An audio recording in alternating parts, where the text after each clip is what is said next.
but so far you have never applied for a role. During my undergrad, I did 11 internships. 11 internships? Yeah, they are using keywords like AI engineer or data scientist on LinkedIn search. A bunch of people's profiles show up. Think of yourself that how do you get into the eyes of a recruiter? The income out of that were peanuts. So I was like, dude, like if I want to become an ML engineer in India, I'll always be a pauper. I'm like, one, I can't get enough opportunities. Second, the work culture is not very good. Virality is not your thing. Yeah. You are just trying to seek, like, even if that post reaches 100 people, are those 100 people going to care about what you do or not? That's pretty much it. As students, don't shy away from taking up projects. Whatever comes your way, just say yes. Should students invest money to go to these events? So I will tell you my hack. Meet Aishwarya, who went to Columbia University, worked for IBM and Google in AI leadership roles. She started documenting her journey on LinkedIn and became the top voice in AI space. Not just that, she also has EB1A green card and currently in AI leadership role for one of the startups in San Francisco. In today's podcast, she shares how she built her personal brand and why international students should build one, how to approach job hunting in today's AI world where you can be actually seen and recruited, how she hires for her team as a hiring manager for AI roles, and the roadmap to become an AI engineer. Should students proactively choose universities based on location? Yes, absolutely yes. I'm excited for sharing your journey and helping people to become AI engineer because that's a thing. But before we do that, for maybe few people who don't know you, maybe you should do a quick intro, like who are you and what do you do? So I have a full-time job. I work at Fireworks. I'm leading their developer relations. And I come from a data scientist background. So I have worked my fair share of big tech, worked at IBM, then moved to Google, then worked at Microsoft. And finally I was like, abhi startups ecosystem mein jana hai. So I got into Fireworks. That's what I do full-time. I love the space so much that my 5 to 9 is also related to my job. So I'm a content creator. I create about data science and machine learning. And I mean, I started off as a content creator, accidental content creator on LinkedIn. Yeah. Never thought I'll be a content creator. I used to just post my thoughts and blogs and stuff. And yeah, recently I started doing it on Instagram as well. So yeah, that's why you And inspire YouTube? me a lot. And YouTube is coming soon. Yes. Yeah. Yeah. So, but I want to go back. Before you were a creator, before you started all of this, when did you come to United States? So I came 2017 to do my master's. Okay. Yeah. And before that, did you have work experience? No. I completed my undergrad and I wanted to originally come for my PhD because I wanted to get into academia and research. But I think committing for that 5 years after like doing 4 years of undergrad was a lot. So I thought maybe like doing a master's and like eventually seeing if it makes sense for me to like continue with the PhD was my thought process. But I think during the time that I was doing my master's, I loved the applied side of things. I used to love coding and somewhere I feel I'm also a little bit impatient. So I'm like, I don't know if I can take up 5 years of academia again. Knowing So you might have finished it in 2. I did it in 1.5.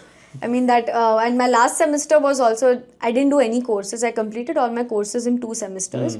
Like I did lot more courses in each of the 2 semesters, and my final semester was a capstone and 2 internships. And so what was the master's in? Data science, And which university? Columbia. Okay. Obviously. Like, why did I ask that question? But to be honest, there were not a lot of universities tabhi pata hai. Like when I was in India and I was trying to apply for machine learning and data science specialization, there were barely like 3 or 4 universities, like good universities in the US, which had anything to do with machine learning. So Columbia was one of the only 2 universities. I think NYU was one university and Columbia was another university which had a master's in data science. Every other university, even including Stanford, had masters in computer science with like a ML track. But I was like, I don't want to waste my time in doing subjects that I don't care so much about, and I want to only focus on machine learning and data science. So that's basically why I ended up at Columbia. Got it. Okay. And then you finish your master's? Yeah. And 2019 mein? Yeah. And then you had, obviously you've been working since then. Yeah. What all roles and which companies? So IBM I joined as a data scientist, but the role was more of a full stack ML engineer. Okay. Again, this is early days, right? Like 2019, machine learning was not as hyped as it is today. There was no role as AI engineer or ML engineer.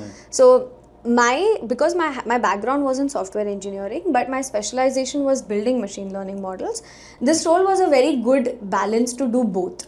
So I was doing everything from like data engineering and building machine learning models, not just like traditional ML, but statistical models, like all of those stuff, reinforcement learning models, and then like eventually you will have to build an application and like deploy the models that you have. You have to do version control and stuff. So I was doing everything like CI/CD, CMCT, and building the model part as well. I did something for like 3 years. Then I got like at IBM, I got promoted to a tech lead role. Enjoyed it for some time, then the leadership changed, got very bored. Then I moved to Google. So Google was again a data scientist role, but that was more focusing on modeling. That's it. Like it was just modeling. There was no ETL stuff that you're doing. There's nothing to do with like application and stuff. It was just pure modeling. So pure data science is what I was doing at Google. Then through these years, I have worked with a couple of startups. So I've also shared a video about this, that when I was on my F1 OPT, how did I do 2 jobs? So I was working with my friend on his startup called PyTorch Lightning. Okay. So during that process, I fell in love with the startup ecosystem. Like there's a lot of energy. There is people are very passionate about what they are doing, and somewhere like working at big tech, I felt that energy was not true from people, where, and it's nothing wrong, right? Like everybody is trying to. You also feel like you're not impacting as you're much. not impacting as much. Yeah, there's so many people, and somewhere you're being told what to do. You're not really getting to explore your own skill set, like try different ideas. Utna autonomy nahi rehta hai. And then like people are more driven by promotions and those kind of things rather than, hey, like I want to create an impact, Yeah. So then I was like, theek hai, like eventually I'll figure out something with startups and stuff. I used to help advise startups in various capacities, and I really loved that energy. So I thought like I'll have to find a way to like, get into that ecosystem. And one of my ex-colleagues at IBM was working at Microsoft for startups. And like I got to learn about this role that they're hiring for. So I was like, okay, like let me try this out. So it was actually a very cool role. I don't think a lot of companies have that role. So I was a senior AI advisor for Microsoft for startups, and my day-to-day was Microsoft for Startups has portfolio companies. So like Y Combinator, Alt Capital, Alchemist, Neo, AI Grant Fund. All of these are incubators that receive special funding from Microsoft in order to like build their AI applications. So for them, I was a dedicated resource, which is like, hey, help them scale their AI applications on Azure. So, but did you apply for it, or were you actively wanting to? No, I was not. Like I just came across like they reached out to me for this role, and I was like, yeah, this sounds cool. Okay. Before we dive into all the strategies and stories that we're going to discuss in this podcast, let me ask you this. Do you have a clear job hunting strategy to get an internship or full-time job? Most people don't, and it's costing them opportunities. I've helped over 1,100 students with their strategies through my ultimate job hunting course. And trust me, I'm not even kidding. I could see so many recruiters viewing my profile. And it's been the best investment I've ever made. The content is incredibly practical, filled with tips and strategies that make you stand out to recruiters. It was one of the best courses that I have done till date. This course covers everything that you need to stand out. You will get ultimate resume course, you will get ultimate LinkedIn course, networking strategy, access to 1,100 plus job seekers for support, and personal support from me through WhatsApp group. I will walk you through every single step that you need with real examples and the tools that will give you an edge. I don't want you to miss any other opportunity to land your next job or an internship. So check the link in the description. And now I will let you enjoy the podcast. And I know people don't know this, but so far you have never applied for a role. IBM, maybe I would say I applied, but like that was internship. That my summer internship got converted into fall internship. Then I joined full time. Then Google, like the director that I was working under, her and I, we did a talk during Illuminate AI's webinar wow. thing. So that's how like she knew me, and like, you know, we were connected for about a year and a half before I even like joined Google. So she told me about her team and like that she was hiring for a role. That happened. Then I moved to Google. So every time I feel like I don't really plan my next step. It just I mean, like, it just naturally happens, and I don't really think as if like, you know, oh, do I have to spend 2 years at a company or like, you know, I just evaluate it based on like, what am I doing right now, what additional exposure is this new role going to give me, and if it makes sense, then I just make the move. And that's what happened even with Fireworks. So one of the co-founders of Fireworks and we were on the same team at Google. Like, we worked together for a few months. We were part of the Gen AI specialist team, and both of us quit Google around the same time. yeah. So when he quit, he reached out to me and he was like, "Hey, I'm starting this company called Fireworks. Do you want to join my team?" And I was like, "No, I actually signed Microsoft's offer. So, you know, like, let me continue here and later on I can come back." And at a point, I really loved working with the startups through Microsoft. And I'm very glad that I took that role because it gave me a lot of exposure. I feel I built a lot of connections in Bay Area with the startup ecosystem, with VCs and everything. So it was a very, very, very good experience for me. And it also teaches you breadth. I feel so far working at big techs, you get into this rabbit hole of like, you know, very, very narrow, deep understanding of things. But that role at Microsoft gave me breadth, which is like, oh, what are companies building on GovCloud really building for? What are healthcare companies building? Like, what are these startups in different industries? What are the applications that they're building? What are the challenges that they have? I eventually even invested in one of the startups that I was advising called Star Cloud. So they are basically building data centers in space. So they're doing pretty well. And I was like, this is exciting. So then later on, like Chenyu and we were having a chat later, and he was like, yeah, I'm still holding off on that role for you. And I was like, you know what, it's been a year, so let me join your startup. So that's how I ended up in this role, and I love it. Like, it's amazing. You learn a lot. Now you are working for Fireworks, yeah. So, for example, Notion uses us on their backend. So, like Notion AI, the model calls that is happening, that's running on us.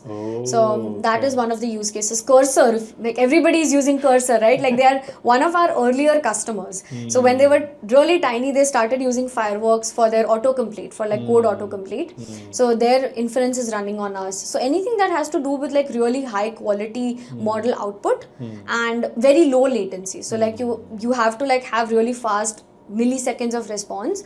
That's where we come in, and like where our creator, like our co-founders are actually original creators for PyTorch from Meta.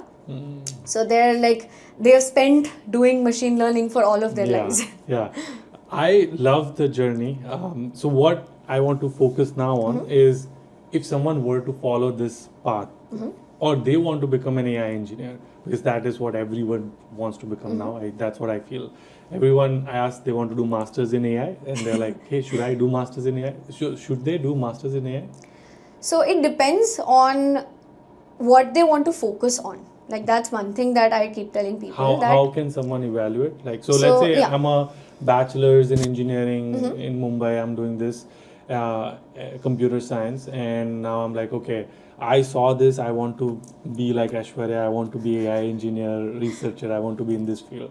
So, like, what is that they should do masters in computer science, masters in data science, masters in AI is now also thing.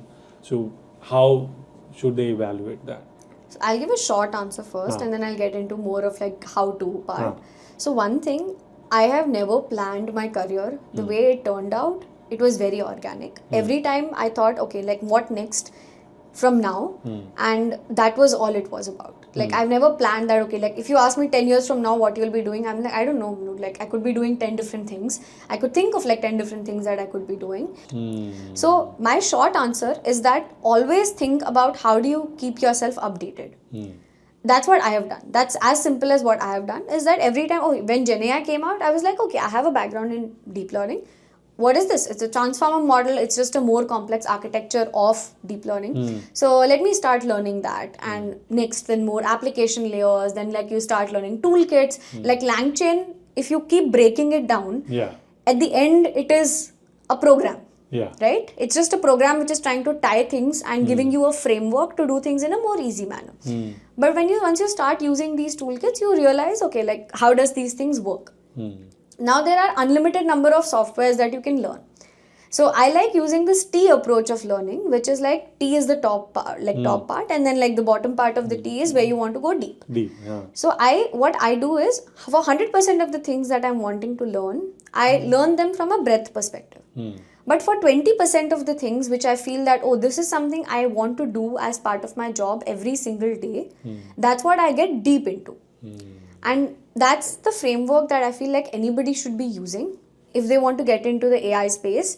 First, start thinking about what role is right for you, right? Even as a data scientist, there are a lot of different kinds of roles. Even like maybe 3 years ago when I was a data scientist, there were a lot of different roles when it was like A/B testing, which is around more focused on statistics. Some of them were more focused on like deep learning. Some of them were focused on recommendation systems. Some of them were focused on like pure data analytics. Like even though the role was data scientist, you were not working on machine learning models. It was finding the right model for your use case. So like more industry specific use cases. Some people were working in health tech. Some people were working in fintech. So it's also like industry specialization that you can get into. So one is like understanding what are the available roles out there. What do people working in those roles do day to day? And what makes sense for you? What do you like And so doing? you are saying this is like third year of engineering. I'm thinking, okay, Yeah. after my fourth year, I'm gonna come directly. Yeah. And at this time, I should be like doing all this research. Yeah, you should do research on what are the kind of roles, because these roles are also going to keep changing. So try to understand, and that's where internships matter a lot. And I've said this before in like one of the other podcasts as well. Like during my undergrad, I did 11 internships. 11 internships. Yeah, my role was also to make money. I'll be honest, it was also to make And money. your undergrad was in India, right? In India. Okay. But my major goal out of that is I felt our curriculum is so behind what is happening. So I was like, okay, I understand that it is essential to learn like assembly language. But people are using Python and R. I'm like, when am I going to learn that? So for me, it was like, okay, do one internship after the other. Like there were internships. My first internship was with TCS, and I literally did not know a word of R. But this person was like, I want you to build this like time series forecasting model, and all of that has to be done in R. Can you do it? I was like, I will learn and do it. Whatever it takes. And to be honest, like once you know C++, it's just a difference in syntax. So you can learn and like, do something there. So that was my reason. Like I was like, you need to learn what is happening in the industry and stay updated. Would you say that people should get work experience before coming, now that the market is so bad for international students? I am not sure how much it will help you. So there's obviously like pros and cons to it, and I'll give you like more of like a life pros and life cons, right? Like ideally, if you're coming here, say after 1 or 2 years of experience in India, that's not going to make a lot of difference, because you'll again like end up maybe like in a fresher only, like entry level or like maybe entry to mid level. You're not going to get like a senior software engineer, like a staff software engineer role just coming out of grad school. So having 2 years of experience in India is not going to be helpful. Sure, if you have like say 8 to 10 years of experience, maybe you can get into a more senior role here. But it comes with its own challenges, that how do you adjust? Like, you're like leaving behind your whole life. Maybe you have a partner, or like, it's very hard to like adapt to a new country. For me, I felt if finances were in my favor, I would have ideally liked to come here during my undergrad, because I felt like you've studied in India as well, and you've done your education here as well. So you can see that there's a huge difference between how education in India works and how education here works. I agree, 100%. So ideally, I was like in the hypothetical scenario, if I could, I would have liked to like come here for undergrad. Yeah. But I feel because I came here without a work experience in India, I got to learn a lot. Like once I was in that flow of being a student. So like, you're still very energetic. Yeah. You have like all the vibes of struggling and hustling. And it's also first time, I don't know which university you went in India, but it's also first time the campus life. Yeah, exactly. Yeah. I mean, we had a okayish campus life. This is a controversial topic, but VIT did not treat girls well. Oh. So it was a horrible experience living in the hostel because you felt like you're a caged bird at any given point in time. You have like in time of 5 p.m. but the guys can come in by 10 p.m. You can't go out on the weekends, but guys can go out on the weekends. You know, you can't talk to a guy and you'll be judged even by your professor that, oh, why are you talking to a guy? Like, you know, you should be focusing on studying. So there was a whole different experience. But I felt that the focus or like kinds of things that people would care about, like for example, marks, right? Like nobody cares about marks in the US universities. They're more like do everything and anything outside Have of doing your done courses. something? Yeah. Yeah, and people really encourage that teamwork or like, you know, projects, collaboration. You learn and like you learn a lot of things from people from all and it's different like very countries. hands-on, not theory. Not very theoretical. And I feel there's another thing that I felt was very different when I came here. That was like my first exposure to like, oh, what is the US culture? Nobody calls professors sir. Yeah. So I was like, the first professor that I spoke to, he was like, yeah, just call me Professor like Dash. And I was like, I don't know how to do that. Like, dekh ke sir nikal jaye, you know. So that was also a very different experience to and see. the relationship with professors is also very different because you can go to office hours, the whole office hour concept. Plus, you could also like now I'm still in touch with my professors. I still go on like a coffee dates with them and like talk to them what is they teach. They want to understand what is industry doing and all of it. So it's very different. So going back to this student. Again, I want to be an AI engineer. I'm debating, should I like, okay, 2 years is not enough, but right now market is asking for work experience. So how can they then, if they end up coming here, how can they justify the experience part where they are saying like we need experience? Are you seeing in hiring AI world like they are hiring entry level without work experience? Nobody cares about experience. Oh really? Like so unless you're about? I'll probably give you examples, right? Like Meta is throwing like $200 million or more onto AI researchers. Nobody really cared about their experience. So researcher, like I'll just get back to the point, right? Like for example, another example is Scale AI's founder. Early 20s boy, you know, built an amazing multi-billion-dollar company. He didn't care about experience. He just started building on what he thinks is valuable. And what I suggest to students is that just work on things. Like don't wait for somebody to come and tell you. And this is something I personally hate, when students are like, tell me what project to work on. I'm like, dude, if I have to tell you that project, you're getting into the mindset where you're reactive towards things. You want somebody to come and tell you what you need to do. You need to be proactive about things. You should be going out there researching and reading about things, figuring out what is going good, what is not going good, where you can add value and do things yourself. And seeing the problems around your life. Problems and around okay, you, I want to solve this, and now so it's much easier to solve problems using AI. And I think like there is no better way to learn than doing things. No Coursera course is going to teach you what building hands-on will teach you. It can be as simple as that. Are you exploiting ChatGPT to the maximum potential? Are you using it with vibe coding, whatever that terminology is right now? I think you can spin up an application in like 5 minutes. Yeah. Like you draw a random diagram. This is what you want in the UI. Throw it into ChatGPT. Tell it what tech stack you want it in. Like, you know, how do you want the back end and front end to be? And it's going to build the entire thing for you. But the problem is like when you start interacting with these toolkits, you realize that there are challenges that they come with. They are not the best coders out there. Sure, they perform certainly on like SWE benchmarks, but then they also come with issues. They have hallucinations, and like once you start interacting with these AI models, you'll start to realize how to collaborate with them. And it's so easy to build stuff. I feel like I don't see what is challenging enough as students, you know, like with a $20 subscription and even like with a base free subscription, or use like open source models. There are so many toolkits out there. Just get started, just build something. I've seen like, you know, people doing these like crazy innovative ideas, which is like, hey, I have a PDF, like a research paper, and this was before Notebook LM, by the way. They're like, oh, let me just upload a PDF and it converts it into a podcast. Simple idea, but then there's a value out of it, right? Just build these things, just like whatever innovative thoughts you have, just build stuff. You throw it later, but just keep building stuff. It'll make you better, and there's no better way of like learning. And then like in this world, like, you know, as you were mentioning, like as a fresher, like right out of grad school, how do you attract recruiters to your profile? Like how do you showcase that you actually have good value?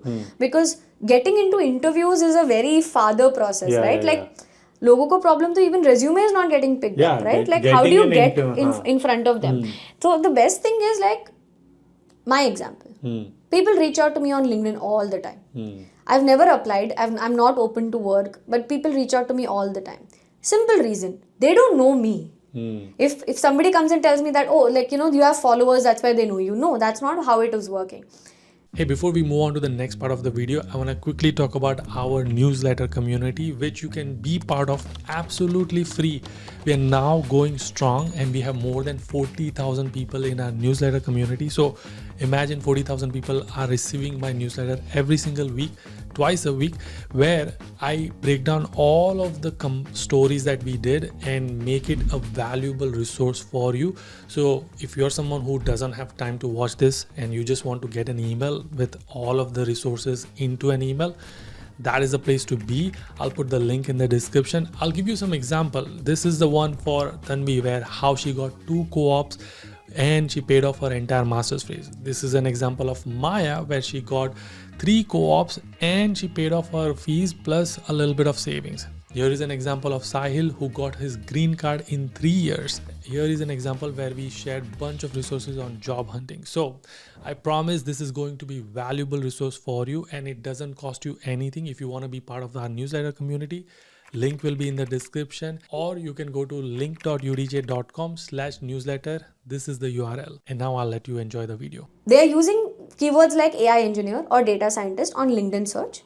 A bunch of people's profiles show up. They validate it, and human mind, right? Like at the end of the day, they're humans who are going through your profiles. They see some attractiveness in a profile. They're like, oh, this person has a lot of work experience, or they have a fuller profile. Then they start reading through your profile. Then they understand that, oh, you have some value to add. Then they reach out to you. So think of yourself that how do you get into the eyes of a recruiter? Whatever work you're doing, put your work out there. Be it a GitHub repository, be it Substack, be it Beehive, LinkedIn newsletter, whatever it is, whatever form you're comfortable with, just put it out there. And this is where biggest questions I get is like, Yudi, I don't want to be content creator. I don't want to like post content. And like, no, you're just documenting. Yeah.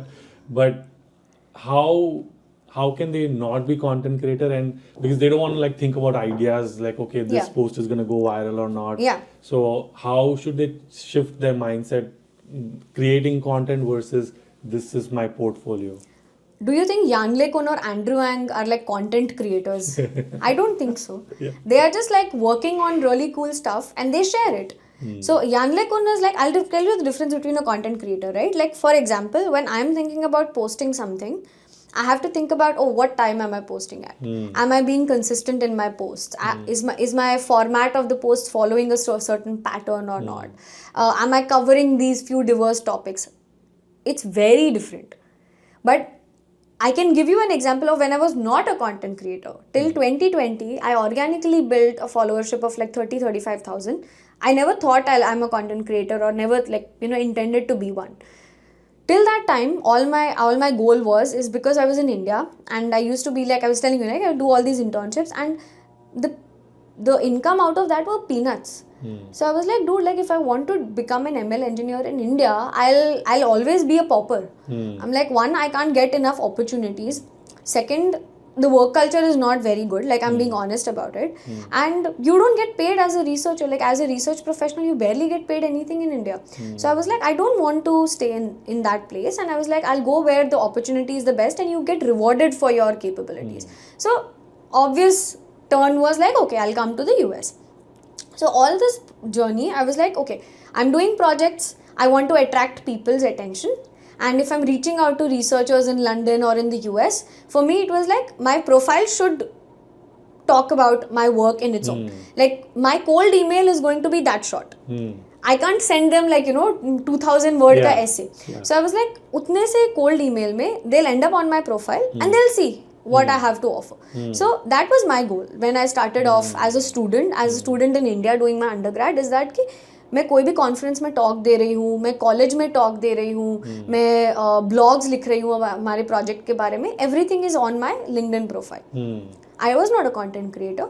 So what you're not doing is you're not in a schedule to post like 5 times a week. You're not in a schedule to like format it in a certain way. You just and post you are it not when worried you can. about is this gonna take off or not. Yeah, that's You're not just- virality is not your thing. Yeah. You are just trying to see like even if that post reaches 100 people, are those 100 people going to care about what you did or not? That's pretty much it. That's all you care about, right? And I think like the good part about any of these social media platforms like LinkedIn or like Substack or like whatever platforms we were talking about, even GitHub, is that there's only one way to go, which is up. So you keep posting 1 year, 2 year, like if you're doing 4 years of undergrad, and even if you do like 2-3 years out of that time to post your thoughts, post your projects, that creates a lot of content of repository on your profile. So like that showcases your and trajectory your of how profile you're becomes more working. denser. So More denser, exactly. More keywords and all of it. Yeah. So it'll automatically start getting you opportunities. And I'll tell you one other thing, right? Like as students, don't shy away from taking up projects. Whatever comes your way, just say yes. Like work at a startup. If you just find like, randomly you're going through news and you're like, oh, this is a cool startup. It's in your city. Just reach out to them. Be like, hey, can I work on a project with you? Because I have taken people like that. People have randomly reached out to me and be like, hey, whatever projects you're working on, can I contribute on it? So I've taken people for like 3 months on working on certain projects. Some of them I've paid them. Some of them were volunteership. But they get a experience out of it. They get to like use all the ML toolkits. They work with me on a project. They have like a portfolio project to showcase on their resume. So try to like be outbound about your projects as well. So just reach out. Like it doesn't matter. Like the worst case that will happen is you get rejected. But if you don't apply, you're already rejected. Like what's the point? So just reach out and like try to find opportunities wherever you can. Okay, love it. Okay, so I'm gonna go back to that journey of the student. At third year engineering, I saw Aishwarya's post, they are a fan of you and it's like, I want to be an AI engineer. Now at this point, they are figuring out, looking at different roles. They are like, okay, data scientist, data engineer, this AI engineer, all of these role responsibilities, what companies are looking for. At the same time, they are also building projects and portfolio items, etc. They are trying to get internship. And now they are ready to come to United States because WorkX is something we already discussed. Maybe some have work experience and now they are coming, or regardless. So should they do data science or AI? It's one and the same thing, to be honest. Same thing, okay. It's one and the same thing. Data science is probably, I would say, is a broader field because at the end of the day, even when you're building AI models, it is using data, right? Like there's no AI without data. So data science is more of like a broader field which has statistics, which has like traditional machine learning, So which has you- Gen AI, everything. Yeah. So you're saying regardless of what you do, you'll depending on your end goal, you'll get there. Exactly, you'll get there. So it depends on like what do you want to do, right? Like as I said, like do you want to get into the depth of building models? Do you want to be an applied ML person where you're like using your like scikit-learn packages or like PyTorch packages and like building models? Do you want to be the person who's like creating these models from scratch, like like an ML researcher who are like building algorithms like LightGBM or XGBoost? There are people who are building it from scratch. So or like foundational models, for example. That's a completely different domain or requires completely different expertise. Or do you want to be a AI ML engineer? That I feel is very close to being a software engineer because at the end of the day, you're not building any models. You're not even doing applied ML. What you're doing is building applications, calling LLM APIs and integrating. Okay. So do you need knowledge about ML? Yes, you need to understand what does multimodal mean, how does the output come from a model, what does different prediction probabilities mean that you're getting as a response from an API. But you don't need to build a neural network. That's not your area of expertise. So don't waste your time going deep into that or doing the deep learning specialization on Coursera if that is not something that you want to do. So understand that what is the role that you like doing, what is your strength. Also that is something important. There are people who are like who love spending a lot of time in building machine learning models. That's something that gives them joy. But some people are like, no, I love coding. I like JavaScript, Python. I'm like, I want to focus more on like the software engineering principles, but obviously be involved in the AI ML space. Who doesn't want to be involved, right? Yeah. So focus on that. Like that's more like software engineering, but you're building AI ML apps. Love it. Okay. So now they have chosen either one that, okay, I want to do AI engineer, so I'll choose this. I want to do deep one ML researcher, I'll do this. They've chosen their masters. They are now in United States. They're starting to like complete their masters. And during the masters, obviously one of the main goal is going to be getting an internship and full-time job. How should they start strategizing? Ki, I want to, get like, you never applied, or maybe you applied, but like that was the first time. How, I don't know if everyone is going to be able to do that. So what are some of the paths to, and before even that, people have said this to me, am I too late to AI game? And I'm like, we can start where? So because they feel like everyone is doing it, so maybe I'm far behind now, so I can't get into the race. Is it true? So AI started in 1950. So if there was a concept of being late, all of us are late. But I'm not as old as Jeffrey Hinton, or I've not done as much research as him. So like technically I'm also late, and like so is people in their 40s and 50s. So there's nothing called as late, because every single day there's like a new toolkit coming out. Like last week we had 5 different models come out. They did not exist 20 years back, right? So you are as early as you can be. So like there's obviously going to be things coming up. How do you deal with competition? Sabko karna hi hai. So like how do you stand out? So I think the biggest misconception about competition is a lot of people are interested.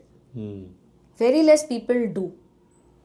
Love it. Everyone is like, oh, I want to do AI, I want to do AI. कितने लोग कर रहे हैं? कितने लोग projects कर रहे हैं? Because when I interview for roles in like Illuminate AI, the projects that I do, I feel half of the people have buzzwords on their resume, but they have not touched LangChain for a day. They don't understand. They know nothing about it. They know nothing about it, and that's what I feel is such a delusion.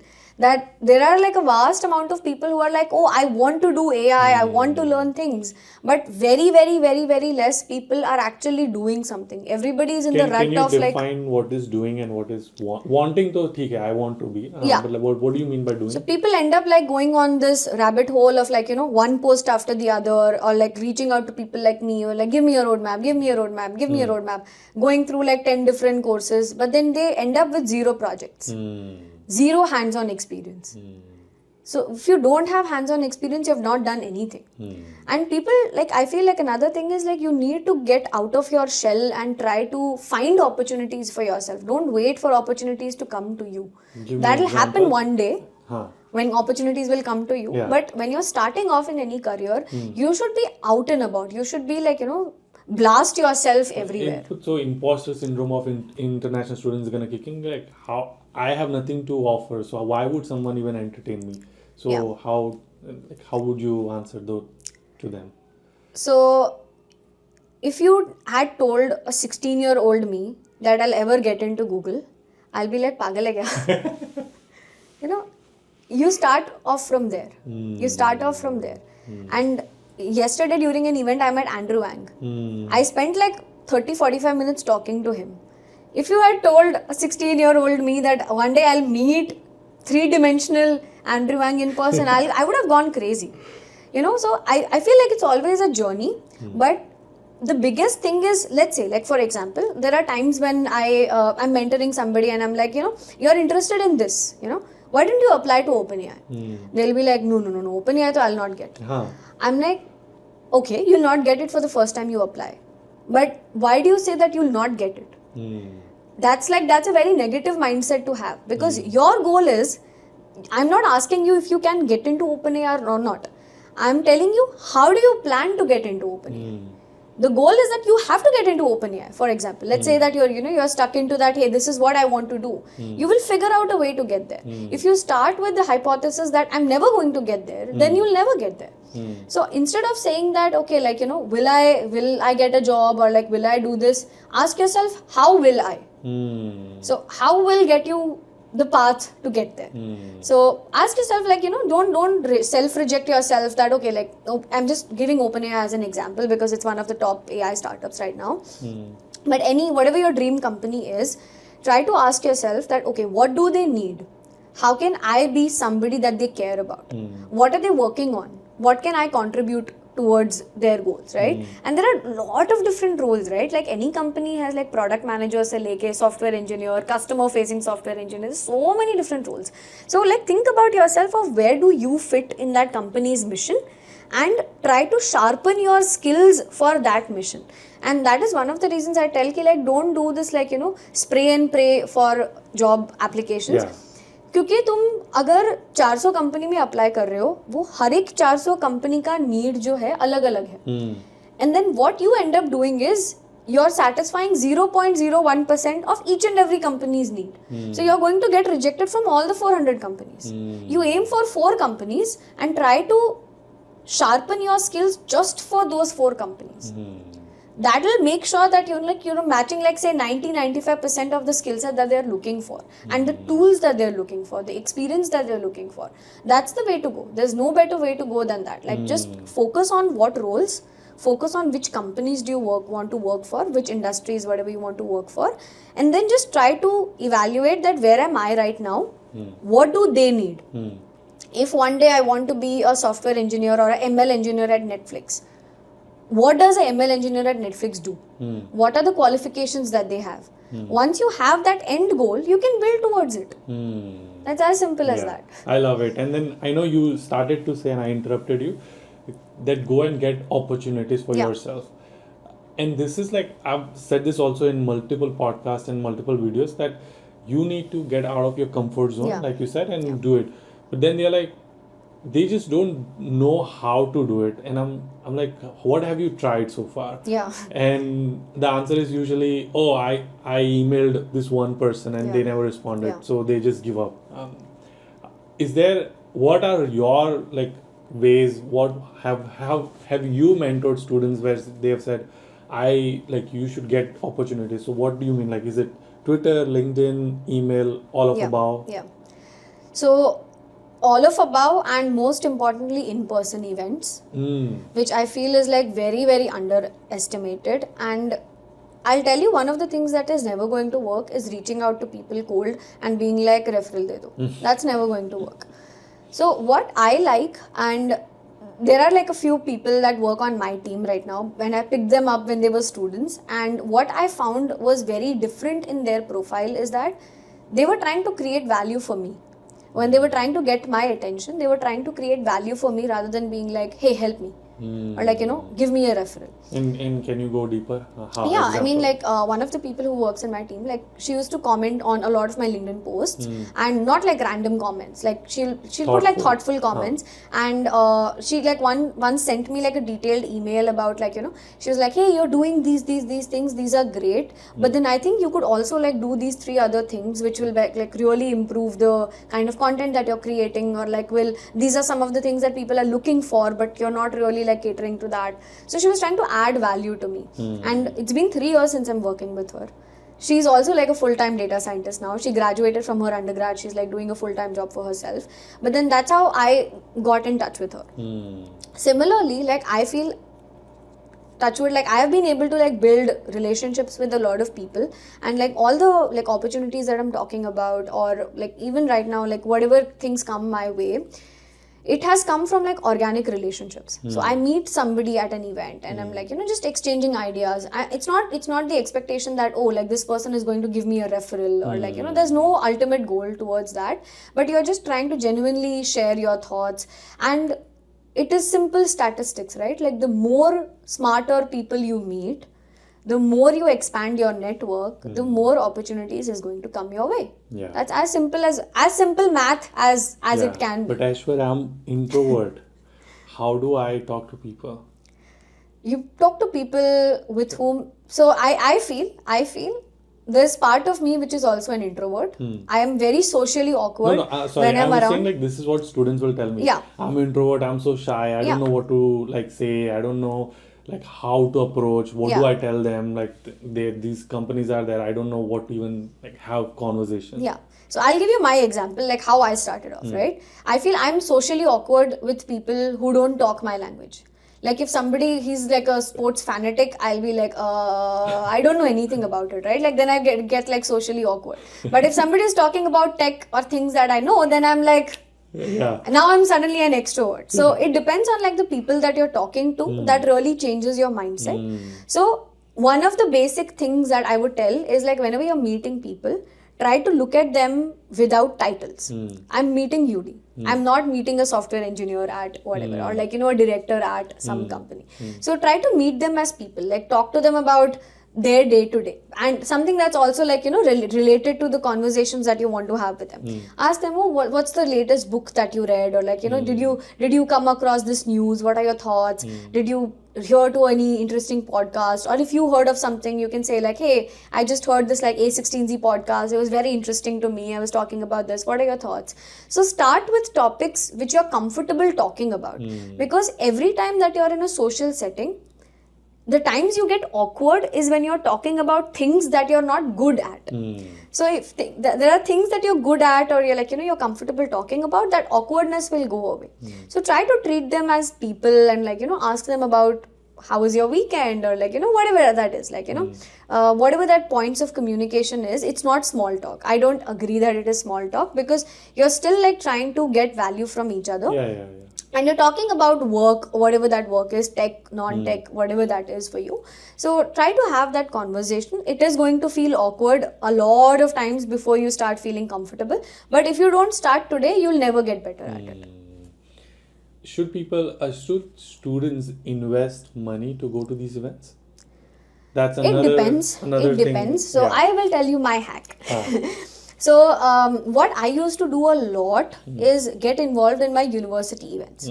So this is since in my undergrad. So like I used to go for a lot of whatever university events used to happen. I have shamelessly gone into tech recruitment events as well, where I was in my first year and like people from third and fourth year are like, sitting down for their placements and stuff. I used to just walk in, just talk to people, just be like, oh, like, how was your interview? What did they ask? Like, what are the kind of questions that they're asking? I'm like first year student. Not that it's going to be relevant for me yet, Yeah. but it still imparts some wisdom to you, and you Yeah. get to start learning about things. Or I used to just go for like whatever university meetups used to happen. So in undergrad I was involved with Model United Nations, so that'll expose you to like few more people.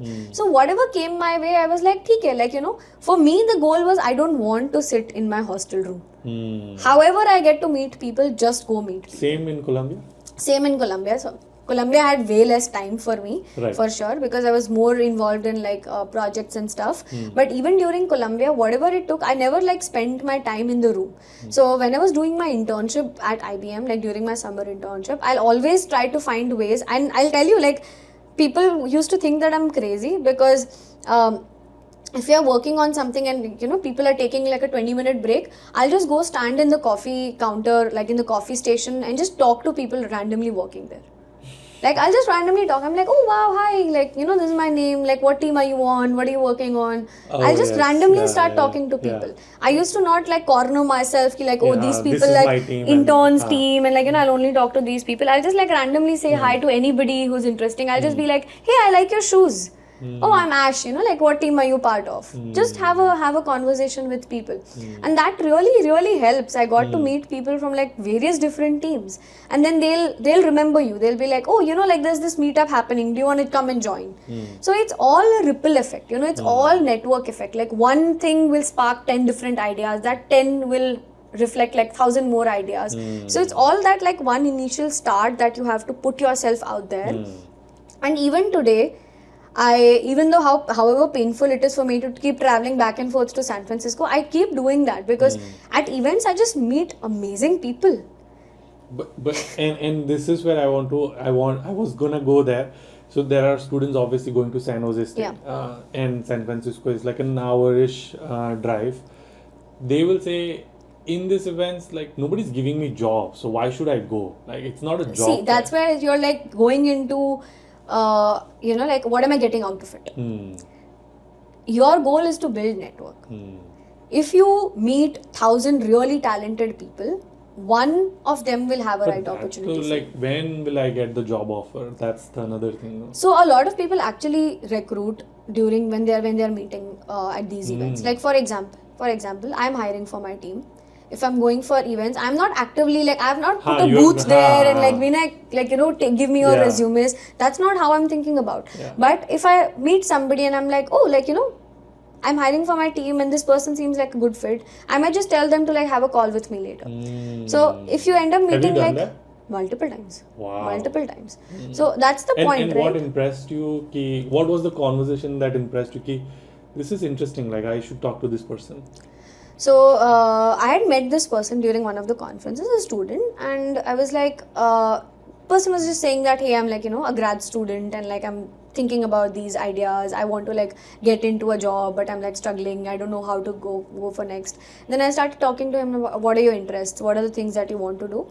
So it started off as a simple assignment. I was like, I want to do this project. I want you to do this step 1. And I gave him 1 week. I was like, take 1 week.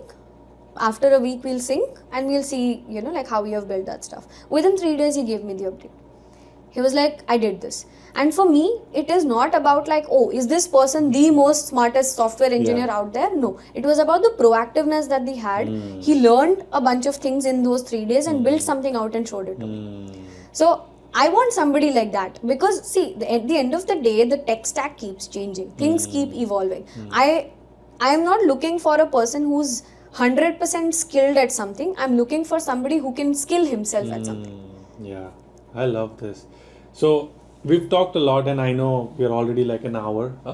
I think so.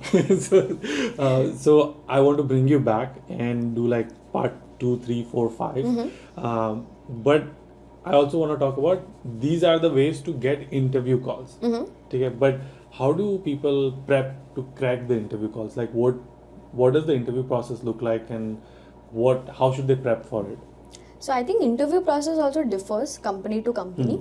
Whenever I have gone through interviews, typically after the first screening round or something, the recruiter sends you a kit, which is like, hey, these are the topics that, and it's been different. Like to be honest, like whatever interviews I've given, they want to focus on different things. Like for example, if you're interviewing for a team which cares more about recommendation systems, they want to see like, they want to ask questions about recommendation systems, the tools for it, the methodologies for it, the models for it. So it depends on team to team. But in general, the best practice is that clear upon your machine learning basics. Any interview will need that. Lead code, I'm not sure how much of it is important, but then I would say like, yeah, programming basics, you should be well versed with programming. Just every day, like whatever vibe coding, whatever it is, just like try to build something, like keep yourself in touch with this programming world. And the other thing is, I would say like have a product mindset, because right now, I think one of the biggest things that we are seeing with even like, Mark Zuckerberg saying that we don't need software engineers anymore, like we'll have like AI engineers, tools like running the organizations. They cannot coordinate. They cannot like manage stuff. They can like product manage, program manage. They can't do all of that stuff. So that's where like your curiosity, your awareness about things, how updated you are to things, your context knowledge, that's very important, right? So let's say, for example, tomorrow a student gets an interview call from Google Maps team. As an engineer at Google Maps team, what are the things that will be required of you? What is the tech stack that they use? What kind of models would they be using? What kind of APIs would they be using? What kind of data would they be collecting and distributing? Research about that. You don't need to have 100% right answer to that. But then when you walk into an interview with these things cleared up in your mind, it puts a very good impression on the interviewer. They're like, oh, this person is like, they've done their research. They are curious. So if I were to hire them, tomorrow the things might change, but then they're curious enough to like upskill themselves and like learn new stuff. That's the skill that any company is looking for that matter. Nobody is looking for like time in point best engineer, because things change. So that's what I would say, like have a general sense of like what that team is doing, what that company is doing, and talk in their language. So that prep would differ obviously based on once you get the interview call. So all of this is once you have a recruiter call and be like, hey, we want to interview you for this role. After that is when you should start doing this. Yeah. Stalk Or their unless they people. completely skip the recruiter call and met the hiring And I manager. mean, like, stalk people on LinkedIn, like what does that team do, what is their background, maybe read up about their experience. And it's every human likes to talk about themselves, right? So if you go on to an interview call and like talk about something which is relatable to you and the person, you can be like, oh, like you know, you majored in statistics, like, you know, this, I had a similar experience, or like something in common that you can talk about, that also like builds a deeper relationship with the person. Man, I wish we had more time, but I want to just keep talking. But okay, I want to do quick couple rapid fires. First is AI is growing, but not everywhere in United States. So which are some like popular cities where AI is like booming? Of course, San Francisco, but other cities or areas. Things that I am aware of, again, like places where I see a lot of opportunities coming in is Bay Area. Like all different cities in Bay Area is good. New York is really good. Austin, I've heard, is like pretty good from like maybe a Central America perspective. Seattle is pretty good. Seattle is doing pretty well in like their tech scene. So yeah, those are the major hubs that I see where tech scene is good. Also, like maybe some of the major university towns is where it's pretty good, like CMU, Pittsburgh area, or like, you know, Boston, Harvard area, all of those places where like really good universities are there, because they end up investing a lot on the student projects and like community activities, startup ecosystem. So that's also like one of the places where there's a lot of activity going on. Should students proactively choose universities based on location? Yes, absolutely yes. So until like you're getting into one of the top 10 universities in the US, then like obviously like go for the university. But if not, like always choose the city, primarily because of this. Like SGSU may not be one of the top universities in the US, but because how close it is in Bay Area, I can go to like 10 events in a day and meet like the best in the class world people in working in the AI space in Bay Area. So there's nothing that can compare. No ranking can give you that exposure. They could meet you also and you could hire them. But I agree. What is the biggest culture difference have you seen working in India versus working in US? Because everyone is saying like India is booming, AI is booming in India as well. So have you seen like big culture differences? Very much. I can like maybe go on and on about it, but the major things I'll tell you is one thing that we discussed early on, right? Like the sir madam culture doesn't exist. So that unconsciously breaks a lot of barrier. Like tomorrow if I were to meet a CEO, I can refer to them with their first name. That creates a level of comfort that I can be honest on my feedback and like share my thoughts with that person, versus as soon as I'm calling somebody as a sir, it instantly builds this wall between us that you're superior than me, and then like that natural flow of thoughts doesn't happen. So that's one thing that I feel is a very, very big difference. Second thing I feel is that there is no concept of age or work experience, especially in Bay Area. Like I feel like the most talented people, startup entrepreneurs, are like 17-18-year-old people. And funny story, I'll tell you, like I do like mentorship calls on TopMate, right? There are people with like at the age of like 50-60 who book mentorship calls with me, working like who are leading big tech companies, and they're like asking me questions, and I'm like, as an Indian, as somebody who grew up in India, I'm like, oh my god, like this is such a senior person, why are they like, you know, asking for help from me? But then as soon as you start convert that equation, you realize that I have exposure to certain things that that person doesn't have. I have gotten, like I've learned certain things they when it was you for your skills, my not skills, for exactly. your age or gender. Exactly, it's not about like years of experience or like, you know, how old I am or none of that stuff. Like they feel that I'm exposed more towards certain things, and like as a young professional, I personally do that a lot of times, right? Like I learn a lot from students because they are out and about learning a lot of things which I don't have time to learn, or like, you know, I have lost touch with. And this is a very, very common thing among like top leadership in any company. People who are directors or VPs, they have not coded for the last 15 years.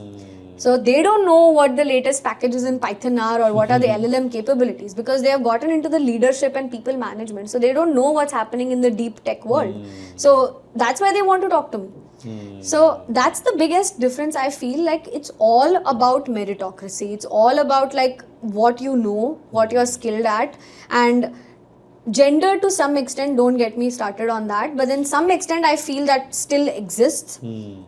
But outside of that, maybe like it's very, very less compared to what it is in India. Like the stereotypes of like, at a certain age you should get married, or like all of that thing. That's like a completely cultural difference that exists.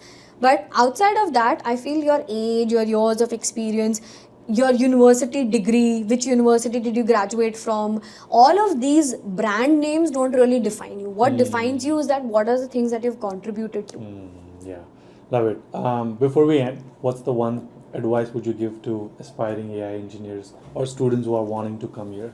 This is the time, like, spread your wings and try everything and anything that's possible. If you don't explore the spectrum, you'll not know where to go deep into. So like now is the time. Don't chill, don't watch movies. I didn't do that, like, to be honest, and somewhere I feel like, sure, like if I think back in time and I'm like, oh, like I don't think I enjoyed my college life as much as I could. But now you're. But then I'm happy. To be honest, I'm happy because somewhere I feel like I got to learn a lot, and it is a fact, right? Like as humans, there are phases in our lives. As a student, as an early professional, I was hungry to learn everything and anything under the sun, and soon you realize that okay, like maybe 60% of these things I tried it, but I don't love it. I don't want to continue doing it. So like you find your niche, you go deep into that niche. But as somebody who's young and who's getting started, you should be hungry to try everything and anything that comes your way. Don't say no to anything. If it means that you're sleeping for 4 hours, it's fine. It's a phase. It's a phase. That's not your life. That's not going to define how you're going to live the rest of your life. It's a phase for at least for those few years. It's exactly like a startup founder, right? As a founder, you're not thinking about work-life balance. You're like, I want to build my company and it has to be the best in the world. So you sleep for 2 hours, you go out with like your eye bags, you take like two mugs of coffee and then just get through life. And as early students, think of yourself as a startup founder. Like you have to build your company, which is your life, your career. So think of yourself as a startup founder and do everything and anything that takes to get you there. Love it. Aishwarya, this has been like masterclass of masterclass. I can't wait to bring you back and do more of this. I know we didn't have enough time today, but I am excited because this was so much fun. I just want to keep asking you more and more. It's like, kitna hai, nikalte aur nikalte. And again, thank you so much. Super grateful. I still can't believe that I just filmed a video with you, but I am excited. Hopefully, this friendship is just gonna keep growing. But until our next one, Keep smiling and keep hustling. nice.